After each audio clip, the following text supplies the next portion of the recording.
లేదా? అది ప్రోటోకాల్ మనకి, దాన్ని అర్థం చేసుకోరు. ఇందాక యూట్యూబ్ గురించి చెప్తాను కదా, ఇక్కడ చూడండి. యూట్యూబ్ ఛానళ్ల నియంత్రణకు మద్రాస్ హైకోర్టులో పిల్. యూట్యూబ్ ఛానళ్ల నియంత్రణకు తగిన విధి విధానాలు రూపొందించాలని కోరుతూ దాఖలైన పిటిషన్పై స్పందించాలని మద్రాస్ హైకోర్టు కేంద్ర ప్రభుత్వానికి నోటీసులు జారీ చేసింది.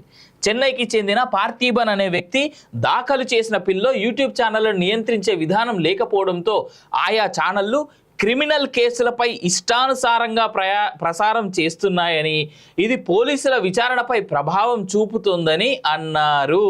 ఈ ఛానళ్ల నియంత్రణకు విధి విధానాలు రూపొందించేలా ఆదేశాలు జారీ చేయాలని అభ్యర్థించారు. మద్రాస్ హైకోర్టు రిక్వెస్ట్ చేస్తూ ఉన్నది కేంద్ర ప్రభుత్వాన్ని, అయ్యా యూట్యూబ్ ఛానల్లో ఉన్నటువంటి వాళ్ళు ఆ యొక్క ఏమని ఛానళ్ళు చాలా ఇష్టానుసారంగా బిహేవ్ చేస్తూ ఉన్నాయి, ఆ ఆర్టికల్స్ ఇష్టానుసారంగా రాస్తూ ఉన్నాయి, కాబట్టి దాని మీద మీరు కాస్తైనా దృష్టి పెట్టి వాళ్ళని కంట్రోల్ చేయండి అని కోరుతూ ఉంది మద్రాస్ హైకోర్టు.